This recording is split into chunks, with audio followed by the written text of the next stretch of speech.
په کندهار ولایت کې سږکال د انارو حاصلات د پام وړ کم شوي دي او باغ لرونکي د کمښت لامل په هیواد کې وروستي اقلیمي بدلونونه، وچکالۍ او وايي په دې وروستیو کې بې وخته او پرله پسې ورښتونو د انارو باغ لرونکو سربیره په هیواد کې ډېر کروندګرو ته زیانونه اړولي دي او انار بیا ټول چاودلي دي.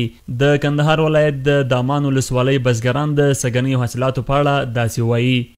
دلته موږ د انارو باغ لرو، د انارو غټه باغ. انار شش کال بارانونه وسوله، دغه وسوله تاوانیان سوله. شش کال د نور کلو په پرتله شش کال یو څه تاوانیان. بارانو د غټ غټ پرې کړل، وچول د غټ غټ انار نه دي، هغه وچول. اوس نو د کشنۍ ګل بیا رالویږي، هغه نو ګوره چې خپل دغه ته به ورسېږي که نه، خو هلته بیا یخ په راځي نه دی، هلته بیا هم بارانونه په راځي. کشنۍ ګل هم ځان نسي رسوی، هغه غټ تاوانیان سوله ځکه په هغه اولو بارانو کې دوی وچاودل. انار سږ کال ډېر تر دغه اول ګوله ګرده ورسېدی، ګوله ښه ګل کړی و مګر ګرده ورسېدی.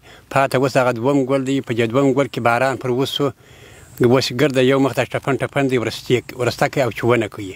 یا مصارف سږ کال بلکل نسي پوره کولی، که پوره کړي په ډېر تکلیف یې پوره کوي، اول خو پوره کولی نشي.